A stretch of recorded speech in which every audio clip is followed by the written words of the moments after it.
everybody, Nick here, and in this video I'm going to show you exactly how I would automate my plumbing business if I ran one. I've worked with probably 36 local service businesses over the course of the last couple of years, plumbing being one of them. And what I've decided to do is to create a video series where I basically go from top to bottom and show people exactly what I would do in their shoes. The goal being, at the end of this video, you will get a giant whimsical with a list of steps that you could take to start automating your business and taking advantage of some of the really cool technologies that are available to us, like AI, automation, ChatGPT, and that sort of thing.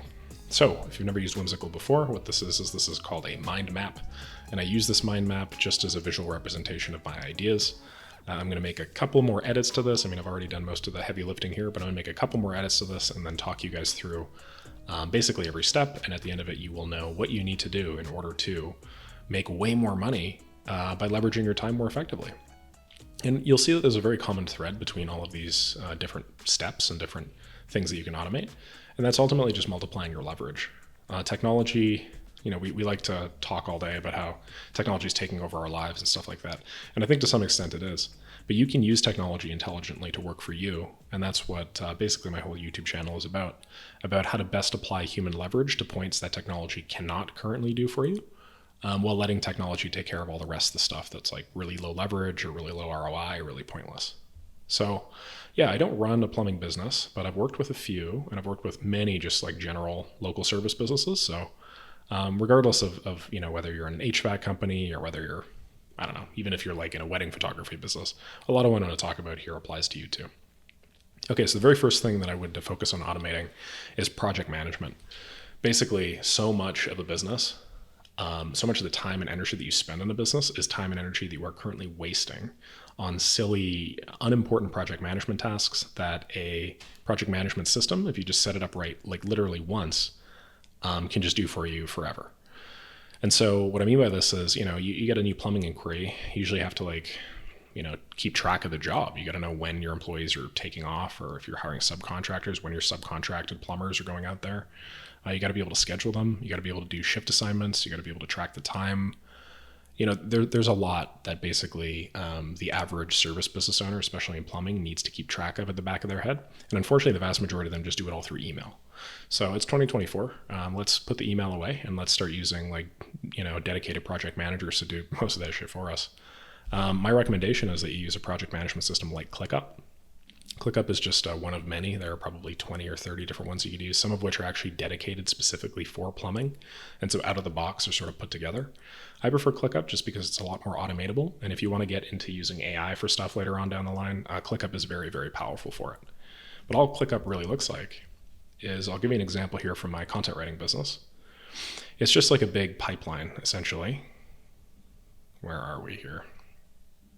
It's just a big pipeline, basically, where like a new job will come in, and then you will assign the job to a particular person.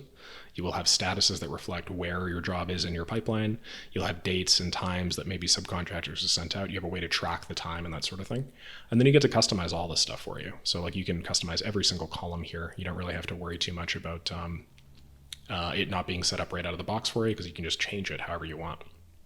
The benefit of this is this ends up being your single source of truth in a service business. And the second you have a single source of truth, you can automate the hell out of your company. You can generate automatic assets, generate proposals, generate quote forms, generate PDFs. You could create invoices automatically. You can store all of your communique with a client there using like email integrations, so that every time that they send you an email or you receive an email, it's like embedded in the thread. You can do so much. And I would recommend you guys, if you guys are always feeling disorganized, always feeling behind, that you just get on project management of some kind, because it just eliminates 99% of the issue. Anytime you're sharing information between people and in a business, you should basically be using a project manager. So once you have a project management system set up, what I would then focus on is streamlining the appointment scheduling or booking process however much you can. And the two biggest levers that I would say for this are appointment scheduling and then reminders. And the good news is, just like ClickUp was sort of a solution to the previous problem, there are a few platforms here that basically solve appointment scheduling and appointment reminders just out of the box. As a plumbing business, you usually get two kinds of bookings. The first are emergency bookings, and the second are sort of like, I'm just going to say regular bookings, where maybe you can book somebody like a week or two out, depending on availability. The main issue with appointment scheduling, especially for that second camp, is it's just like really laborious. If you think about the Okay, there are two issues. The first is that sometimes, let's say you have a secretary or somebody in your office that's just like your office manager that takes these calls, or maybe it's just you. The conversation usually goes like, "Hey, how's it going? I need X, Y, and Z service done. Okay, great. Like, maybe your quoting process is already done. Maybe you do it just over the phone right then and there. How much? This is how much. Okay, great. That sounds good to me. Can we book in sometime next week? Okay, what days are you available next week? Monday and Saturday. Okay, well, I have Monday after 1. I can't do after 1. I could do before 12:30. This is just complete unnecessary bullshit, basically, and it's a total and utter waste of time. We've already solved the appointment scheduling process like 10 times over, and you just use a calendar service instead. So what I would do is I would sign up to either Calendly, cal.com, or an alternative, maybe something specific to HVAC, plumbing or HVAC or local service businesses that do these sorts of things. And then I would just send out the link, probably through SMS, unless you're communicating with them over email. And I do it just while I was right there on the call with them. So I'd have like a clipboard on my phone, or my office manager would anyway. And then anytime somebody is calling and is like, "Hey, this sounds great," what I would do is I would go to that contact, and then I would just send them the calendar booking link. And I'd say, "Okay, great. Just sent you over a calendar booking link. Do you mind booking right now? This just has all of our availability for the next month."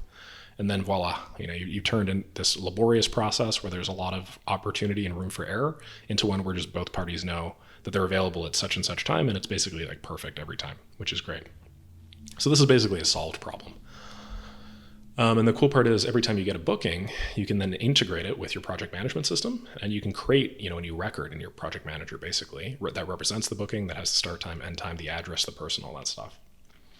Okay, reminders for customers. This is in the same vein, but essentially most calendar services nowadays have reminders built in. And what a reminder is like, let's say you book 100 appointments or 100 calls, like 100 service calls, like maybe 10% of them are just not going to be there, or there'll just be some miscommunication, and the customer won't be home when they said they would. What reminders allow you to do is basically avoid this from ever happening again. So you don't have to pay your subcontractor costs. You don't have to pay hourly plumber costs. You don't have to do any of that stuff. If the person isn't there, they're going to let you know ahead of time. And so the way that this works usually is they just have these really shitty templated messages that are like, "Service reminder for X date." And then the customer sees it and is like, "All right, yeah. And then that's how they're reminded. But what I would actually do is I'd go one step further. Instead of like using the default service reminders for Calendly or cal.com or whatever, I'd make my own. And the way that I do it is I would try and customize it and make it seem like I just wrote this for them, just to double check that, everything is good with the appointment. And a very simple language shift is just pretend that you're talking to the dude next to you at the bar, as opposed to like, having a formal business communique. You could very quickly set up an automation, and a lot of this is built in, as I mentioned, where you just say, "Hey, first name," just letting you know that we'll be there tomorrow at blank time as discussed. Thanks, and then whatever your name is. This usually leads to just much better reviews, much better client experience. From like a reputation POV, it's just way better. So I would do that wherever possible. But at the least, you need to have some type of service reminder. And you can do the service reminder however you want. I would just make sure to have at least one. But if I were to do this perfectly optimally, I'd probably have a service reminder for a week out, if you booked it over a week out, a day before, and then I'd have it a couple of hours before your plumber or whatever actually takes off. And this way, if they have any issues, you'll know ahead of time before you actually spend that sunk time, energy, and cost. You'll get to save time, energy, and money, and then your margins will go up a little bit. Also, your customers will just like it. They appreciate it. No more misunderstandings about dates or whatever. Okay, so sales, this is probably one of the big ones. But in order for that to go well, you need these, which is why I put this fourth. Basically, the name of the game that a lot of service providers, I think, don't fully understand is the idea of leverage multiplication. And so what multiplication of your leverage is it's just like, hey, if I spend 5 minutes doing something and then I get 1 unit of output,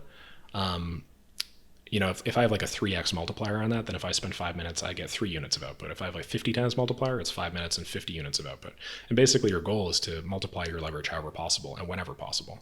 And in sales, there are a couple of really easy ways to do this. The first is focusing on acquisition methods that by default multiply your leverage. What I mean by this, pay-per-click ads. Bark.com is a really big one. I'll run you through that right now. SEO. These are all services that you basically have a sunk cost, usually once, or maybe once a month or something. And then you get to benefit from that cost every single time that somebody calls you. It realistically might take you or somebody in your company an hour to make an ad, but then that ad might get you 15 calls or something like that. If you think about the other ways that you could acquire those calls, back in the day, back when I was working B2B, which doesn't really super apply here, but I had to go cold calling. I had to go door knocking, right? And I'd knock on, God, 80 doors a day in order to get a few appointments. It was brutal. That took me all 8 to 9 hours of my day to get the appointment, right?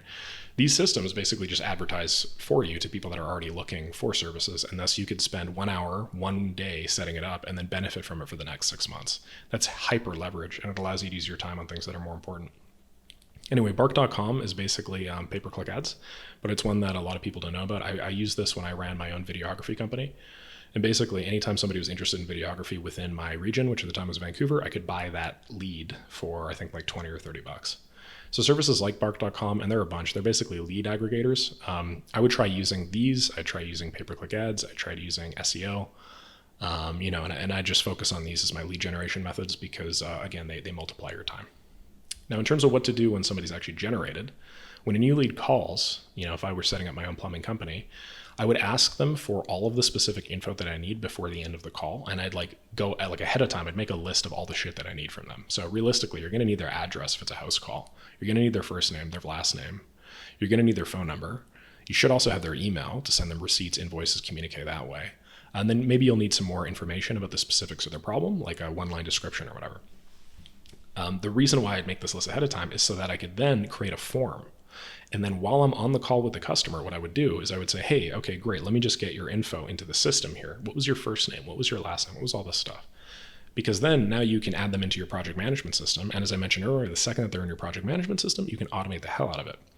What I would do is I would use all of this information to template out a quote, and I would send it to them immediately over SMS so that they could see it while they're on the call with me. You can do this using a variety of platforms. You can do this using PandaDoc if you wanted to. You could do this using another 5 million proposal automation platforms, but just type in PandaDoc or PandaDoc Alternative and you'll find a bunch. You could also look up Plumber Proposal System or something, and there'll probably be a few. And then basically what they do is they just look at it while they're on the call with you, and if they agree to it, they click a button. They maybe do some signature analog with their thumb. And then you can tie that into them having a calendar booking and just dealing with all that shit immediately ahead of time and not having to worry about the back and forth and not having to worry about the follow-up, not having to worry about 99% of the issues that usually plague the sales process in your average plumbing company. So you can do this very easily. You don't need to be a no-code or automation pro in order to do so. But this ties in with the calendar system that I mentioned earlier. And then the calendar system feeds into the project management system I mentioned earlier as well. And this is just the way that a modern plumbing company would do it. Okay, then we go to customer billing and invoicing.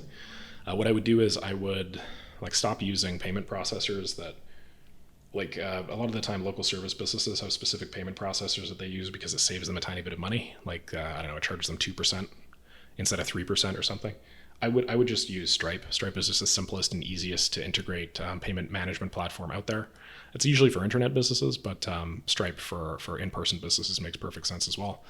And the reason why I would use it is so that I can automatically invoice people. So when my project management system has statuses and one of those statuses changes to job done, I would then automatically use the customer information that I have on the person's file to send them a Stripe invoice to their address that would then be due today, the next day, or whatever your payment terms are. And then when somebody pays, then I would change the status of the record to a payment received or payment completed. That way, at a glance, anybody in your company would be able to see in seconds what payments are still outstanding. And then if you have a salesperson or if you're, I don't know, sufficiently motivated to do it yourself, you now know who to follow up with so you can get your money. You can obviously do those follow-ups automatically, by the way, and you probably should be. Stripe does that by itself. But yeah, very simple and transparent way to do things. And the cool benefit there as well is then you can start tracking this data, adding it to dashboards and visualizing your revenue, cash collected, your margins, that sort of stuff. Okay, subcontractor billing and invoicing. This is pretty similar. I said subcontractor here, but really I should have said staff or payroll or whatever. For in-house employees, you're going to want to use a payroll platform that's already developed for you. So I don't know, payroll platform here. There's 20 probably. You could use QuickBooks if you want. Deal is very popular. Rippling is reasonably popular. Gusto, I didn't know they had a payment platform associated with them, but they probably do. If you're in Canada, use WagePoint. That's probably the most popular one. If you're doing subcontractors, basically every time they finish a job, you can automatically send them a templated invoice that they can then sign off on. And then when they sign off on it, you could send them money. There are a variety of ways that you could do this, but basically I'm just trying to approach this from a highest ROI perspective, working my way down. Staff billing and stuff is such a pain in the ass. Most plumbing companies and local services companies that I know of actually have full departments that they call their finance or accounting department that deal with this. How cool would it be if you could just do it all automatically and eliminate your department entirely? Or at least instead of having 3 people, have like 1 person. That's at least $100,000 a year in your pocket. And in addition to that, you're probably going to get paid more often and more on time because you're now sending and receiving funds immediately as opposed to super delayed. So yeah, I'd do that. Social media marketing and stuff like that. I don't really care too much about social media marketing, if I'm honest. I think social media marketing is kind of bullshit for most businesses. But what it does do is it shows prospective customers that you are a real company. And a lot of the time people just need that in order to feel safe and secure and actually want to work with you. So it's not like going to change the game. You're probably not going to get too many plumbing customers that are like, that plumbing company has great design on their Canva thumbnails or something. But you will get a little bit of perceived legitimacy, and that's what matters. So what I would do is I would just have somebody on my team, like an office admin, create 30 posts a month using AI, and then I'd cycle them using a tool like Buffer, which just allows you to schedule your posts. Buffer is pretty cool because it allows you to go, I think, like a year out or something. But basically, it's a way that you just add your images and design and the text and whatnot, and then you can just schedule it for next week, let's say, which is pretty cool. Okay. Customer feedback collection, review management. On the same vein as social media, one of the number one places people will go before they decide to work with you, especially if you're like a physical business where people will like see the service provider face to face, shake their hands and walk them through a job, is your reviews. Google My Business reviews, your Yelp reviews, your Facebook reviews, your Trustpilot reviews, that sort of thing. And so a very simple and easy way to solve this, not completely, obviously, like to solve it, you would just want to do an amazing job every time, which you're unable to always do.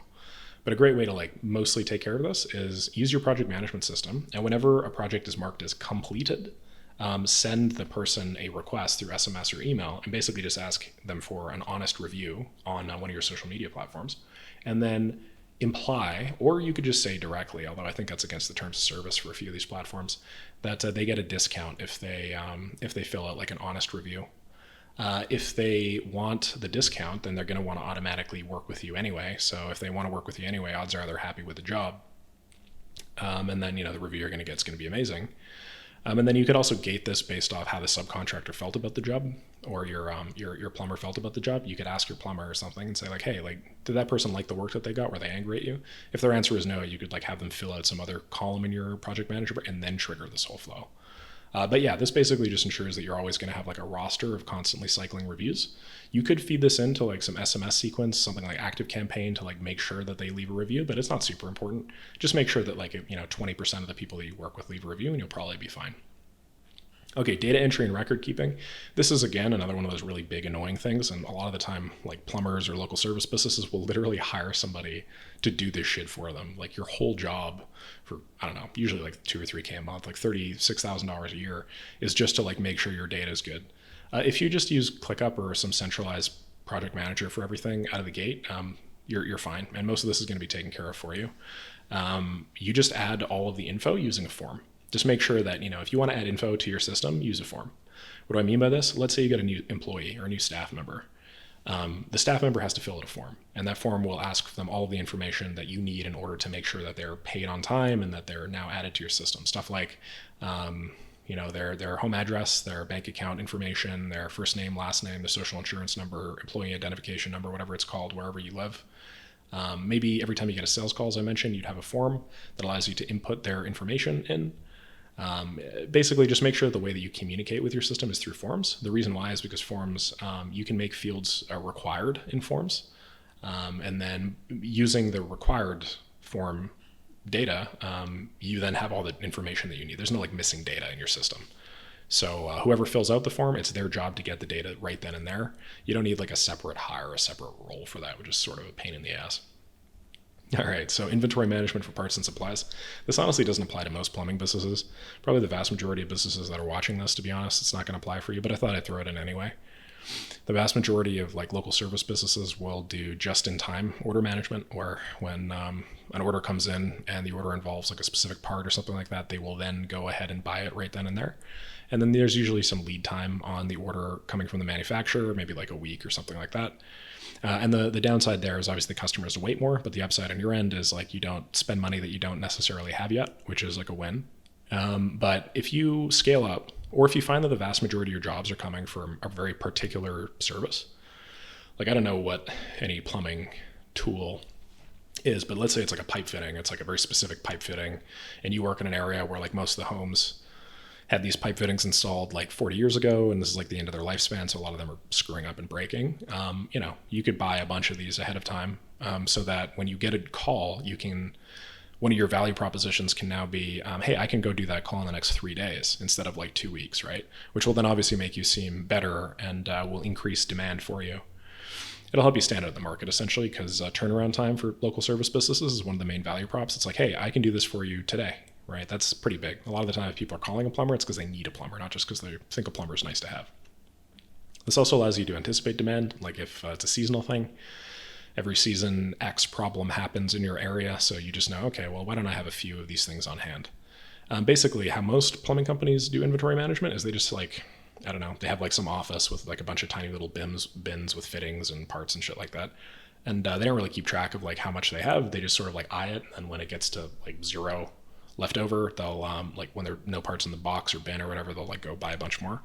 But you can use an inventory management platform, assuming you're at that size, like Sortly or like Service Titan or like one of the other ones that are pretty big. And these will basically make it so that whatever the number in the computer is the piece of inventory that's in your backend. And you can integrate it with the project management system that I talked about earlier. Or, if you wanted to really nerd out, you could just build your own inventory management system, but I wouldn't really recommend it. So most of you will not have to deal with that. Most of that probably won't apply, but I just wanted to put that in there for companies that may be a little bit bigger or might have specific use cases that I hadn't considered. Okay, so automated follow-ups and service requests and completed jobs. One of the number one issues with local service businesses, especially plumbers, is they leave so much money on the table by not like following up or checking in on the client X weeks or X months after. When I purchased my apartment, my real estate agent, not when I purchased my apartment, when I helped my parents sell their apartment. I had a couple real estate agents. The real estate agent that I recommended to them, so I referred one of my friends, he is very famous in the town that my parents sold their apartment for, like once a year, baking a bunch of pies and then handing them out. And I think it's him and his wife that bake the pies and then they hand them out like to people there in person. And you would not believe the amount of business that this guy gets from just like handing out hand-baked pies to his old clients. It's stupid. He spends probably like $1,000 to $1,500 on the pie and like a day of his time driving out. But he probably gets at least like $20,000 or $30,000 of work every time he does that. So local services business can really benefit from some type of automated follow-up system, because most of them don't do shit like that, right? What I would recommend is X days after a project is completed, you send an email or SMS that seems very customized, asking how things are going and offering a follow-up job. I would offer some discount on the follow-up job. I would have some specific information about that job that I would have my subcontractor or plumber have filled out, X days before when they did the job. Like, these fittings seem a little bit old. And then I'd actually like reference that in the automated email that I would send out. So the person thinks that it's like some dude that's there texting on the phone being like, hey, how's everything going with that J fitting of yours? Whatever the heck they're called. Forgive me, plumbers. But basically I would just make sure this is automated, because if you don't automate this, you're not going to do it, because you're going to be focused on the work that's in front of you, not the potential could be dream work that isn't. And by doing this, you basically like instantly double your margins. Maybe not double, maybe like time and a half your margins, because most of your money in a local services business is going to be spent on the lead acquisition using ads. Honestly, it's going to probably be like 15-ish to 20% of all of your money is going to go in there. So if you can make money from somebody that you didn't have to pay for that time, aka like a repeat retained customer, you are golden, baby. Internal reporting. Would ensure that you have like either a built-in dashboard using ClickUp's built-in dashboards, or whatever your project management system is. You could also integrate it with Looker Studio most usually, or you could just use a Google Sheet or something like that. And the benefit there is you're going to want to be able to see your revenue. You're going to want to be able to see your cash collected. You're going to want to be able to see your margins, both gross and then net, and then you're going to want to see your profit. And if you just know this at all times, it'll eliminate like so many issues that you otherwise would have had come up. Companies that like see this on a day-to-day basis typically perform way better, because they know how much money that they're making, and there's nothing that drives you to make more money than seeing how little money you're making. Cash collected is an important determinant of obviously your cash reserves. Revenue is like a bigger determinant of how healthy or successful your business is. Margins are obviously how much is left over at the end of the month, so percentage-wise figure that. And then profit is like your actual. But I would have at least these, and then I would customize them specifically. For a plumbing business, I'd probably do turnaround time. And I'd also do conversion rate on the calls that come in for sure. Find a few additional metrics that you think are high ROI, but those are definitely the ones that I'd recommend. So make sure you have a dashboard. Sometimes you have to pay for this if you want like a dedicated dashboard that uses your particular plumbing service that you're using for project management. Other times you could just whip it up yourself using ClickUp or something. But yeah, consider yourself a business architect more so than like a plumber at this point, because what you're doing is you're setting up architecture that any business can run and not necessarily just a plumbing company.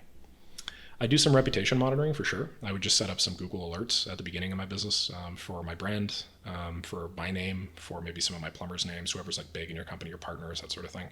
That way, if somebody posts like a shitty review for you or a shitty Reddit post or something about how, oh, I hate XYZ plumbing, they screwed up my whole house, you'll know instantly. And the sooner that you know, the quicker you'll be able to take it down and take some type of action to solve it. This is one of those higher ROI things that like it'll literally take you 3 minutes to do right now. And then who knows, it might save you $50,000 over the next year because you'll spot a really nasty review on a platform that you didn't really realize. Seasonal promotional offers over email or SMS. This is basically like every time there's some seasonal holiday or something, which, I think there's like 4 to 6 a year or something. I would just use that to send everybody on who has worked with you in the past some type of email, just checking in and offering some discount or offering some service or whatever. If your business is particularly seasonal, if you're not plumber, but you're like gutter cleaning or whatever, this makes a lot more sense for like snow plowing or something. But I would just make sure that like you're keeping in contact with your customers, because the downside of this is basically zero. There's no downside at all. It's only potential upside. Even if less than 1% of your customer base takes you on this, if over 5 years you work with 1,000 customers, let's say, that's still 10 additional jobs done. And if, I don't know, your average job size is $500, you basically just made $5,000. Realistically, your numbers are going to be way better than that. So it's like $5,000 at the minimum, but it's probably going to be closer to like 10, 20, 30, 40, 50, that sort of thing. And it'll only take you a few hours to set up. And then the last thing I'll say is automatically managing subcontractor/plumber relationships. Most of these jobs, like most of these project management platforms, are going to have an assignee field. And the benefit to having an assignee field is you basically just get to, like if I go here, you see how in the assignee field here for my own company, my content writing company, which is not a local services business at all, but you can apply similar principles. This assignee field allows you to see who is responsible for doing that job.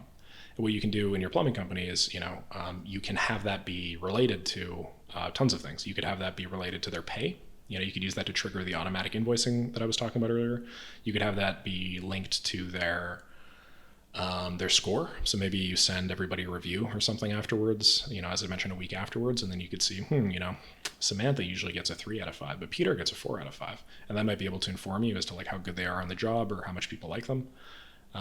Basically, you're just going to want to make use of like the assignee or the people column, as it's sometimes referred to, because that has a ton of built-in integrations. And then that usually allows automatic notifications too that ensure that the person that's assigned to the job actually does the job when they said that they were going to do it. So yeah, that is my bird's eye view of how I'd automate a plumbing business. Obviously, there are multiple different ways that you can automate a plumbing business. This is just my preferred approach. But what I'm going to do is I'm going to take all the info that I've just provided, and then I'm going to share the Whimsical with you just underneath in the description here. And then you or anybody else that runs a plumbing business, an HVAC business, just one business in the similar local services niche, can use this as just like a checklist of things to go through. And if you have any questions about particular steps in this process, just leave a comment down below and I'll get to it when I have time. But yeah, this is basically everything that I would do. Keep in mind there are a few specific things here that I did not include because I don't think that they're worth it for your type of business. I did not include AI voice agents. I did not include AI callers or anything like that. This stuff just does not make sense for most businesses yet. It might in like a year or two, but it definitely does not right now. And I also didn't include too much on like AI personalization, although you can certainly AI personalize all of this. You could, once you have a project management system, just feed all of their information into the AI every single time that an event occurs, like a new booking or whatever, and have that generate you a one-line icebreaker to then insert into your SMS, text, email, or whatever. The thing is, most plumbers, you don't really necessarily need to be super crazy customized, and you can usually just get away with some simple quote templates and whatnot. So it just depends on how far you want to take it. Anywho, really appreciate you guys watching this video. I'm looking forward to reproducing the same sort of video for all of the different niches in the world. If you guys have a specific niche you want me to do, leave a comment down below. Otherwise, like, subscribe, do all that fun YouTube stuff, and I'll catch you on the next one. Bye-bye.